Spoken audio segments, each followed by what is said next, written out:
But unfortunately, if you go to a kachari and ask a wakil sahab, I'm afraid that 95% of wakil sahiban would not be able to answer this question. This is not because of their fault. The fault is in the teaching. In fact, in our law schools, the teacher, they don't teach law in an international perspective. Just suppose that if a teacher is teaching law of contract, he will stick to the Contract Act 1872, and he will never let you know what is postal rule, what is mirror image rule, what is bilateral and unilateral contract, while as you know that the world has gone a global village, and the more or less the same law of contract is applicable all over the world in all jurisdictions. So coming to the topic, generally speaking, every contract generally is a unilateral contract. You see, but sometimes we call certain contracts, generally the contracts are bilateral, but sometimes we call certain contracts as unilateral. Why it is so?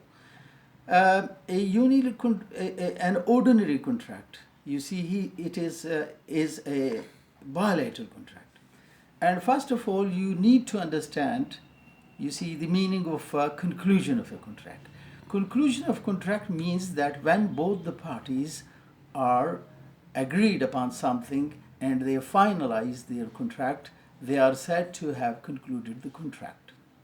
Another concept which is necessary to be explained here is performance of contract. Performance is altogether different stage of a contract. It has nothing to do with the conclusion of contract.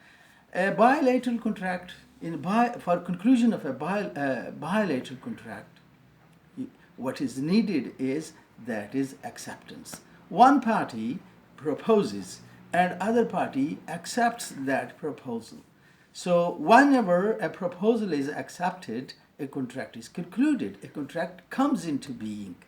So which means that, you see, both the parties, the proposer and the proposee, both of them, they exchange promises.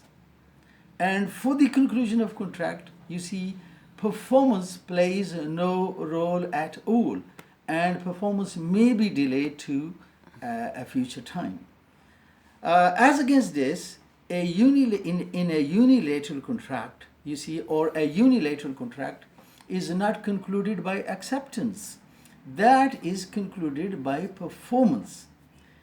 And a unilateral contract is, you see, it's not an exchange of promises. This is exchange of a promise with the performance.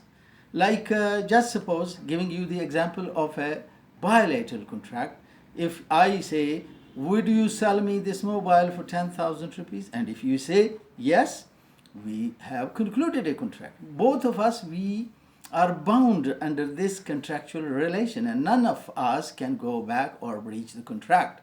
So far as the delivery of the mobile and payment of the price, that may be deferred to a future time.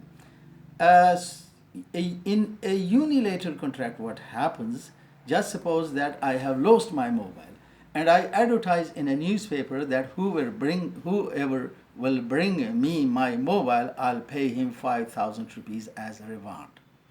So here I don't need conclusion, I need performance.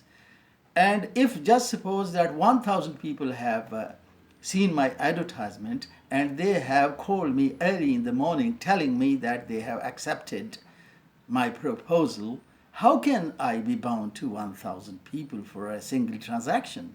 So there is no binding contract between me and those 1,000 people. I will be bound to the one who will bring me the contract. So it means that you see, a unilateral contract is exchange of a promise with the performance. And this is the simple concept. Assalamu alaikum.